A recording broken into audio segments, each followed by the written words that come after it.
welkom in het Kalmer Oproerjournaal. We staan op een bijzondere plek en ik heb bijzondere mensen. Nou, Siep, wat doen we hier en wat zal je mij nou? Nou, ik ga vier potentiële Lietse Salomons meenemen. Die jongens die doen al in mij op Santje maat onder de auditie van de Lietse Salomon. En dat is in het badhuis in de Westreen. En we gaan hier even zien hoe de mensen in de 17e en 18e eeuw leefden. Vooral in dit specifieke deel van Friesland in de Waal.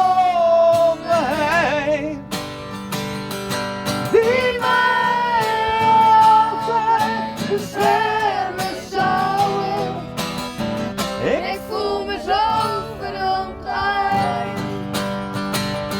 Die mij altijd beschermen zou.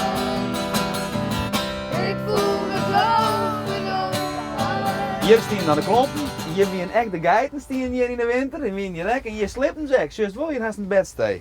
Nou, dan gaan we nu naar een hele luxe woonkamer. Die moorden die binnen van graszoden.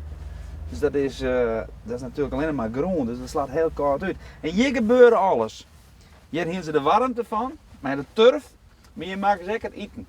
Dus dit is weer de keuken en de kachel en alles in hier. En hier leven je soms al met 10 mensen in zo'n Lietse huisje. Hier leven vroeger ook wel 4 in.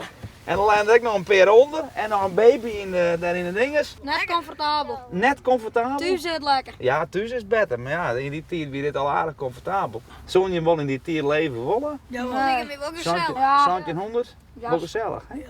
Prutte band, prutte broekers en zusjes. Ja. Altijd boetenbordje. Wat is dit? Even de guide versterken, denk. Wat denk je in wat deze mensen dienen in die tijd? Ganzenbord. Ganzenbord. En wat nou meer? Zullen we eens bellen?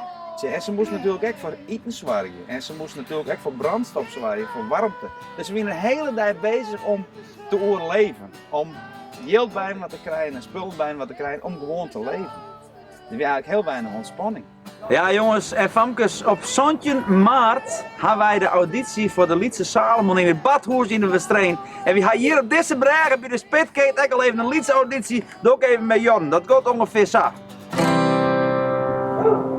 Had ik maar iemand om van te houden. Hij zag de armen om me heen. Hartstikke goed hoor.